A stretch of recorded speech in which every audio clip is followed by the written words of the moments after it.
कह रहे हैं कि कभी कभी मेरा मन नाम जप करते समय इधर उधर भटकता है और कभी कभी मुझे नाम जप करते हुए नींद आने लगती है, तो महाराज जी ऐसे में हाँ, क्या करूं? दोनों बातों में सावधानी रखनी है। जब हमारा मन नाम को छोड़ करके जहाँ जाए वहाँ वहाँ से हटाकर नाम में लगाना है। ये सबका प्रश्न है, लगभग ये सबका प्रश्न है कि मेरा मन जब भजन में हम बैठते हैं तो भागता है। ये अर्जुन जी से लेकर बड़े बड़े साधकों का प्रश्न है।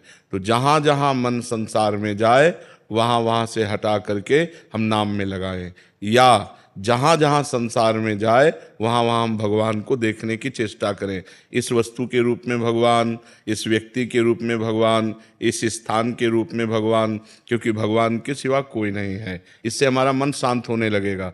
जहाँ जहाँ जाए वहाँ से हटा के नाम में लगाना, या जहाँ जहाँ जाए वहाँ भगवान को देखना। और तीसरी बात, अगर हम कुछ नहीं कर पा रहे हैं तो नाम पर ध्यान दें।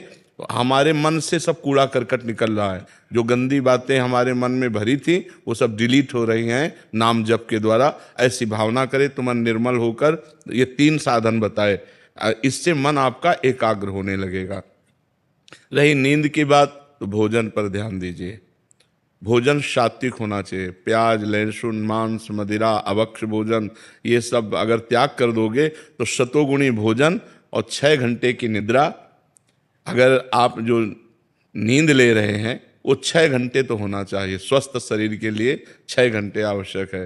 तो अगर आप 10 बजे रात के सो जाएं तो 11, 12, 1, 2, 3, 4 बजे आपकी आंख खुल जानी चाहिए और फिर नींद नहीं आना चाहिए। अगर नींद आती है तो खड़े होकर भजन करना चाहिए, टहलने लगना चाहिए, ठंडा पानी रख ले मुख में ऐसे डाल लेना चाहिए। नींद भजन में नहीं आनी चाहिए। नींद को नींद के समय में अच्छे से दे दो, 6 घंटा सोने के लिए दे दो, और इसके बाद फिर उससे लड़ाई लड़ो। फिर उसको मतलब आलस्य प्रमाद में समय नष्ट नहीं होना चाहिए। जैसे हमें बैठे नींद आ रहे तो हम खड़े हो गए, खड़े भी हमें परेशानी हो रही तो हम टहल रहे हैं, पानी मुंह में डाल रहे हैं, मुंह में पानी डाल के मुंह पोंछ करके फिर हम भजन में बैठते। लड़ाई लड़नी पड़ेगी तब नींद पर विजय प्राप्त होती है। तो दोनों साधनों को देखे, मन जो बार बार भागे तो इन साधनों को, और जब नींद आवे तो ऐसे। पर भोजन का सुधार कर ले। तमोगुणी भोजन पाने से फिर भजन में नींद आएगी। बासी नहीं पाना, बहुत लाल मिर्च नहीं पाना, बहुत तेल के नहीं पदार्थ पाने, और ये अभक्ष्य पदार्थ जो त्याज्य हैं उनको नहीं पाना। इससे सतोगुण बढ़ेगा, सतोगुण से नींद नहीं आएगी। नींद आती है तमोगुण से। निद्रा आलस्य प्रमादोत्तम तत्तामस मुदाहरतम।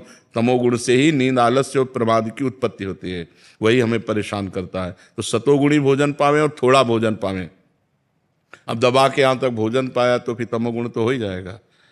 अगर हमारा 8 रोटी से काम चलता है तो हम 5 रोटी में लावें धीरे धीरे।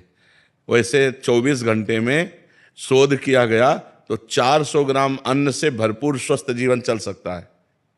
पर अपने देखो, किलो 2 किलो तो एक बार में हो जाता है, सब्जी दाल और सब मिला के खान पान। अब पानी चाहिए, जैसे हम 1 किलो अन्न पाए तो हमें 2 किलो पानी चाहिए, उसमें डबल पानी तो हमें चाहिए ना। और फिर वायु के लिए जगह चाहिए, पेट में थे। अब पेट में दबा के अन्न ही भर लिया, फिर पानी तो ऊपर सांस फूल रही है और भजन में मन नहीं लगेगा, प्रमाद स्थिति। अल्पाहार, थोड़ा भोजन पाए, अच्छे से जल जितनी आवश्यकता है 3-4 लीटर 24 घंटे में तो जल चाहिए ही, और वायु के लिए जगह खाली रहनी चाहिए। तो साधक साधना कर सकता है।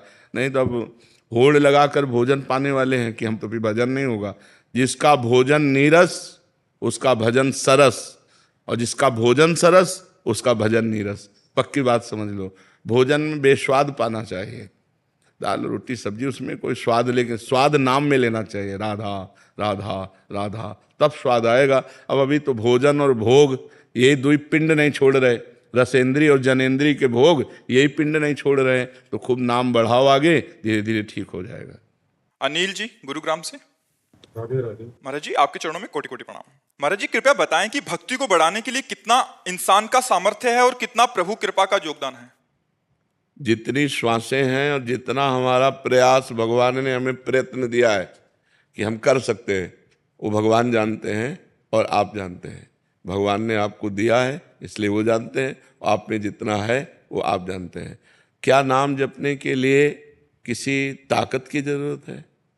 तो बस अगर हर समय हमारा नाम स्मरण चल रहा है, तो नारद जी ने भक्ति सूत्र में बताया, तदर्पिता अखिला चारिता तद्विस्मरणेन परम व्याकुलते थे। ये भक्ति का लक्षण बताया। नवधा भक्ति तो है, लेकिन उस भक्ति में विशेषता क्या है? बोले तदर्पिता अखिलाचारिता।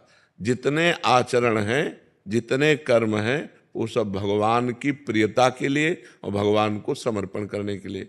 ये नहीं कहा कि ये कर्म नहीं, जितने तद अर्पिता अखिला, जितने भी कर्म हैं वो अब आपकी प्रियता के लिए कर्म नहीं होने चाहिए, वो भगवान की प्रियता के लिए कर्म होने चाहिए।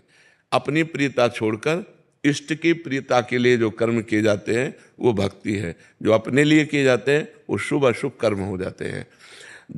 तद विस्मरणेन परम व्याकुलते, ये बहुत पॉइंट की बात है। भगवान का स्मरण छूटने पर परम व्याकुलता पैदा हो जाए। अब इसमें कौन से फावड़ा तो चलाना नहीं, राधा वल्लभ राधा वल्लभ राधा वल्लभ, राधा राधा राधा राधा, हर समय स्मरण करना है। और ये स्मरण हो रहा है, यही भगवान की कृपा है। हमारा प्रयत्न जितना जोर का होगा उतना ही कृपा का अनुभव होगा। अब हम थोड़ी देर जपे, फिर प्रपंच, फिर मनोरंजन, फिर माया की बातें, वो बात एक अलग है। लेकिन यदि हम वास्तविक भक्ति करना चाहते हैं तो हमें श्वास श्वास सुमिरन करे, दुविधा रहे न कोई। अगर हर श्वास में अधिक से अधिक नाम जप करे तो भगवत प्राप्ति में दुविधा नहीं रहेगी। भक्ति का पूर्ण स्वरूप यही है कि हमारा प्रयत्न प्रमाद में न बदलने पावे। कोई आनंद आया नहीं, कोई भगवत दर्शन हुए नहीं और प्रतिकूलता आती चली जा रही, प्रमाद ना आने पावे, बराबर प्रयत्नशील रहे तो वो कृपा पात्र जन भगवान की कृपा में डूब जाता है। हरिवंश कृपा हरिवंश का है, कृपा से ही हम हरिवंश बोल पाएंगे, कृष्ण कृपा से ही कृष्ण बोल पाएंगे। और जय कृष्ण तेई नाम, अगर कृष्ण नाम चल रहा है तो साक्षात कृष्णचंद्र जो हमारी जिह्वा पे विराजमान है। हमें निरंतर नाम जप करना चाहिए, अपने हर आचरण भगवान को समर्पित करने चाहिए। यही भक्ति का स्वरूप है। प्रयत्न हमारा, कृपा भगवान की। जो प्रयत्न हो रहा है वो भी कृपा से ही हो रहा है, ऐसा अनुभव करें। समझ पा रहे हैं आप? राहुल जी अलीगढ़ से। राधे राधे महाराज जी। महाराज जी, श्री नरसिंह मेहता जी जैसी निश्चिंतता कैसे आती है? जब हम पूर्ण रूप से भगवान को समर्पित हो जाते हैं, हमारी कहीं ममता नहीं होती। नरसिंह मेहता जी का लड़का मरा तो करताल उठाकर नाच रहे, बड़ा भला किया गोविंद ने, गोविंद ने बड़ा भला किया।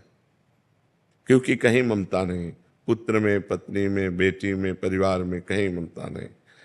एकमात्र भगवान में आसक्ति है और भगवान में समर्पण है। दूसरों के प्रति भगवत भाव और निरंतर भगवान का चिंतन, भगवान का आश्रय, कहीं कोई ममता आसक्ति नहीं तो आ जाएगा। पर ये बहुत कठिन बात है। अपने शरीर में ममता, शरीर संबंधियों में ममता, भोगों में आसक्ति, नाना प्रकार का प्रपंच भरा हुआ है। अभी भगवान का आश्रय कहाँ है?